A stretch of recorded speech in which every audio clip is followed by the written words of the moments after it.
Bună ziua și bine v-am regăsit! În această etalare vom vedea ce se întâmplă între voi și persoana iubită. Vom avea o etalare colectivă, așadar nu va fi pe variante.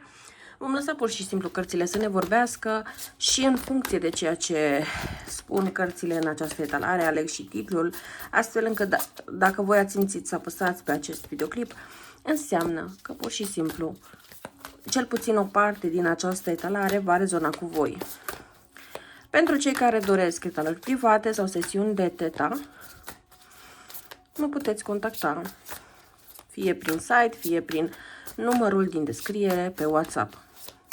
Și să vedem care este situația dintre voi și persoana voastră de interes.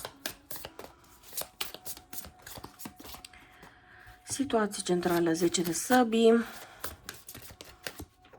obstacol cavaler de săbii, trecut as de cupe, viitor imediat apropiat, 10 de pentagrame, energia voastră față de această persoană, împărăteasa, energia acestei persoane față de voi, 9 de cupe, clarificarea situației dintre voi acum, rege de cupe, circumstanțe externe, soarele, apoi speranțe și temeri, roata norocului și rezultat, faetonul. Baza pachetului este 5 de săbii. Foarte multe lucruri nu sunt spuse între voi.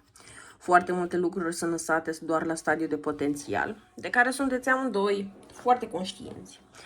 Pe de-o parte, această conexiune se vede ca fiind potențial cu termen lung, dar nu pentru ceea ce poate să vă ofere această persoană, ci din contra spune că e mai degrabă energia voastră care poartă acest potențial. Voi sunteți persoanele foarte puternice, dar și empatice, cu un instinct matern. Aveți tendința de a căuta să aveți grijă de ceilalți, să fiți acolo pentru ceilalți, să fiți prezenți, să-i încurajați, să-i dădăciți, să îi luați pe toți în brațe, să îi înțelegeți pe toți. Uneori chiar până în punctul în care vă ignorați pe alocuri pe voi, dar cred că acum voi învățați să nu vă mai ignorați pe voi și învățați să vă puneți pe voi pe primul loc și abia apoi pe restul. Ei bine, persoana voastră de interes recunoaște aceste calități în voi și își dă seama că dacă ar alege să aibă o relație foarte stabilă, ceva pe termen lung, o căsnicie, ceva de această natură, voi ați fi idealul său în ceea ce ține de trăsături de, poate chiar și fizice, dar mă refer mai mult la comportament, la felul vostru de a fi, de a vă raporta la ceilalți, de a fi înțelegători cu ceilalți. Este ca și cum această persoană a căutat acest tipar de femeie, însă problema este că, ok, va găsi pe voi, foarte bine.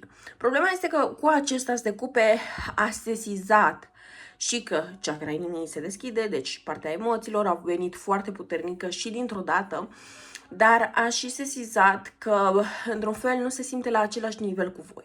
Persoana voastră este reprezentată de 9 de cupe, ceea ce înseamnă că este o persoană orientată spre realizările sale, mulțumită de viața sa, dar cu un soi de independență. Voi, deși poate nu cereți nimic, nu spuneți nimic, nu solicitați nimic, totuși energia voastră pretinde atenție, pretinde prezență, pretinde dorință de a lucra împreună, planificare, de a face planuri împreună, de a face activități împreună. Problema este că această persoană voastră a intrat într-o zonă de confort în care totul este bine, rutina este faină, oamenii cu care se vede îi fac plăcere, dar rămâne cu gândul, dacă eu ar fi să mă implic în ceva mai stabil, ceea ce pot să am, da? Cu această persoană, adică voi, la ce lucruri ar trebui să renunț eu din viața mea? Problema este că nici măcar nu vine cu aceste lucruri la voi să vă întrebe, da, ok, tu cu ce ești de acord de aici, ce ar trebui să schimb, care e programul meu, care e programul tău. Nici măcar nu dă oportunitatea de a lucra împreună.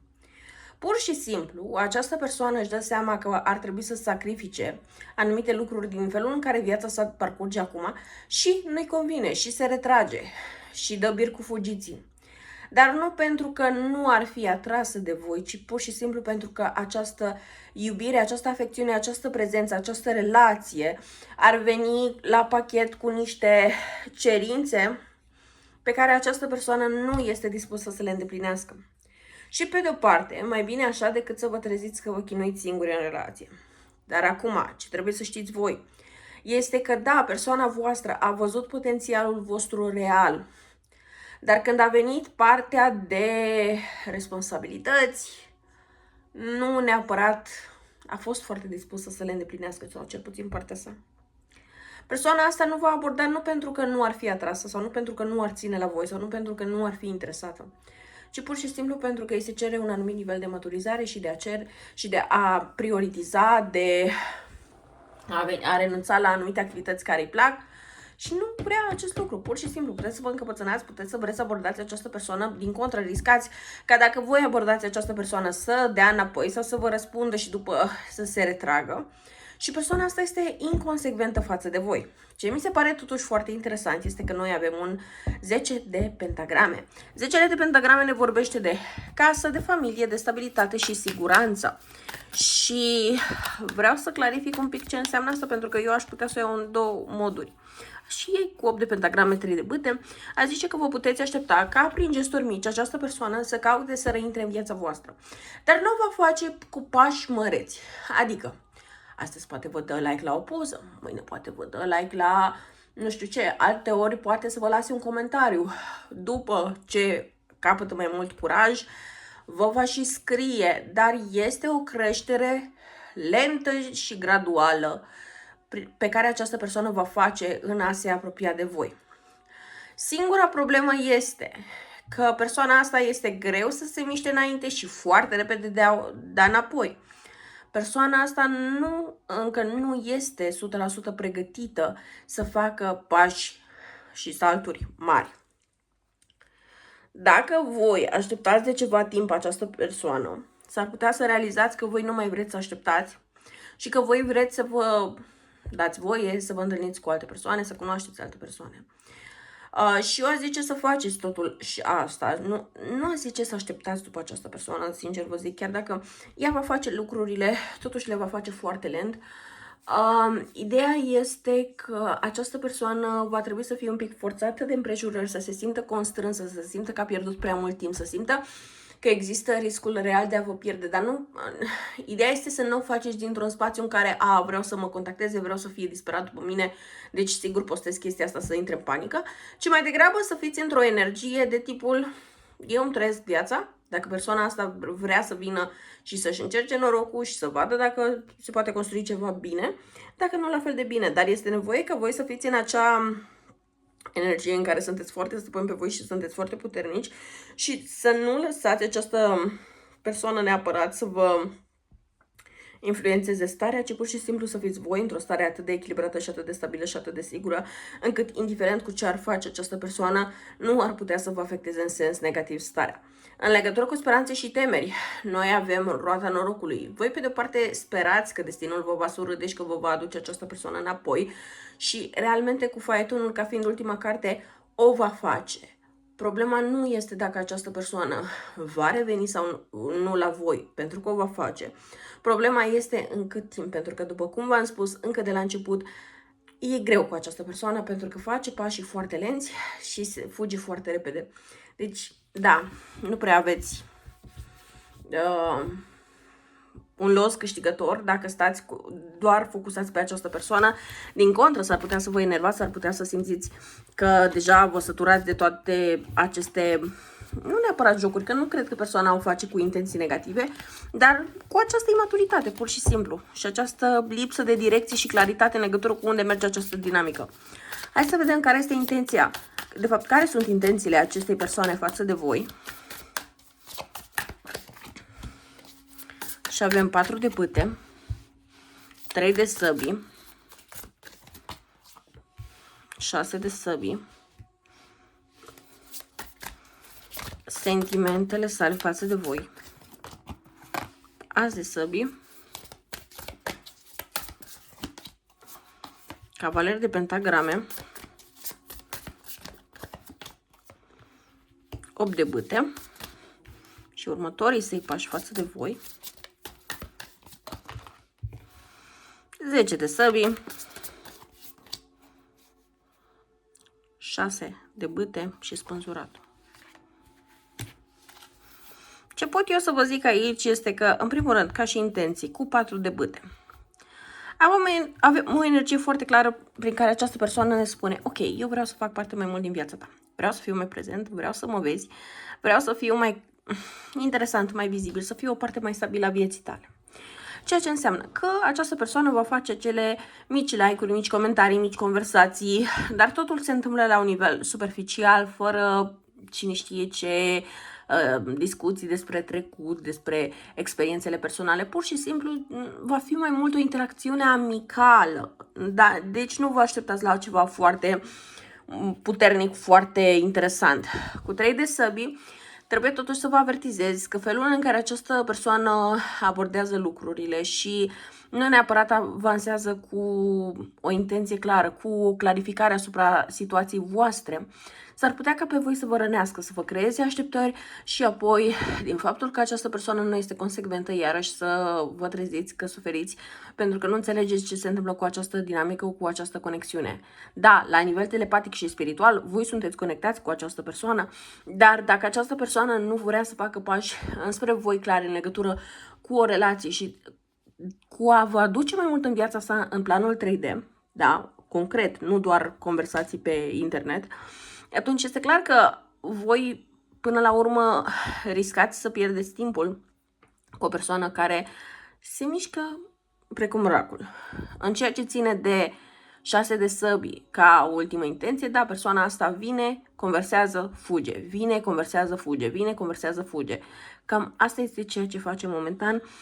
Pentru perioada imediat următoare sperăm că totuși se va schimba această energie, dar trebuie să fiți foarte atenți și foarte precauți cu această persoană, nu pentru că vă vrea răul, ci pentru că aici cred că este doar tendința voastră de a vă lăsa ghidați de ceea ce simțiți la nivel energetic, ca și conexiune de suflete, și nu neapărat vă raportați atât de mult la ceea ce face în plan fizic această persoană și cumva chestia asta trebuie să se schimbe. Da, este bine să știm că suntem într-o legătură spirituală cu cineva, dar asta nu ar trebui să ne facă să acceptăm orice din partea acestei persoane doar pentru că e o legătură mai aparte. Nu, legăturile, da, ok, sunt importante, sunt drăguțe, sunt frumoase și așa mai departe, dar asta nu înseamnă că trebuie să ne lăsăm într-un spațiu vulnerabil doar de dragul acestei legături. În ceea ce ține de sentimente, cu as de săbii, cavaler de pentagrame și 8 de bâte, avem practic, cum să zic eu,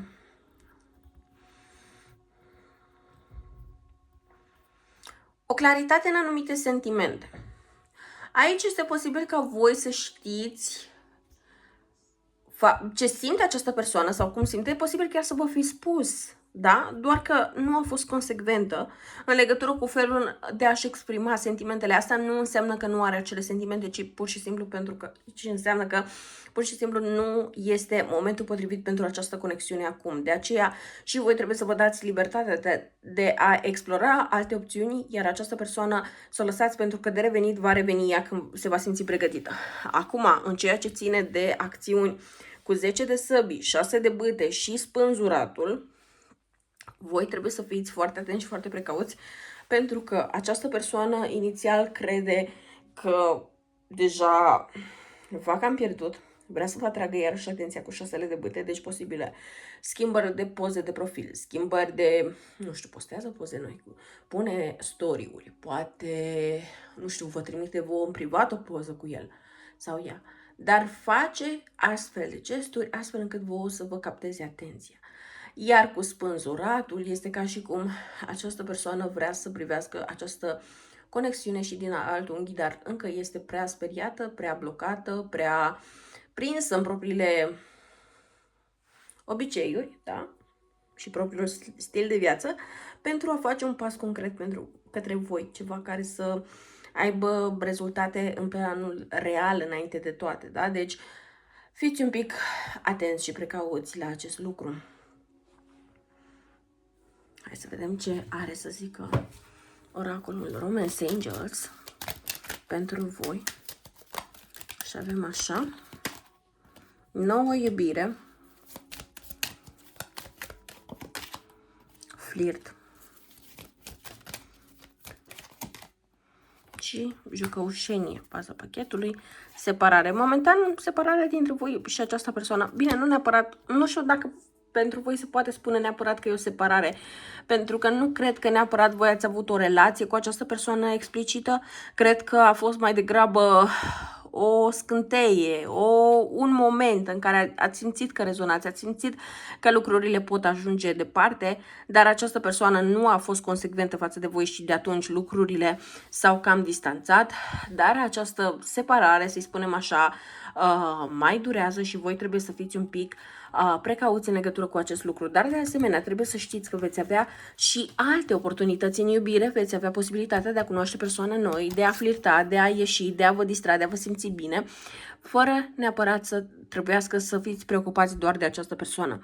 Deci dați-vă voie să cunoașteți oameni noi, dați-vă voie să ieșiți cu oameni noi, să vedeți unde pot duce lucrurile și să decideți ulterior în cunoștință de cauză, dar nu vă sabotați posibilitatea de a cunoaște oameni noi, oameni benefici, doar pentru că această persoană nu este încă pregătită. Da? Nimeni nu vă ține închiși în casă, nimeni nu vă forțează să nu ieșiți, nu trebuie să rămâneți stabil, loial, fidel pentru o persoană care nici măcar nu este consecventă în viața voastră.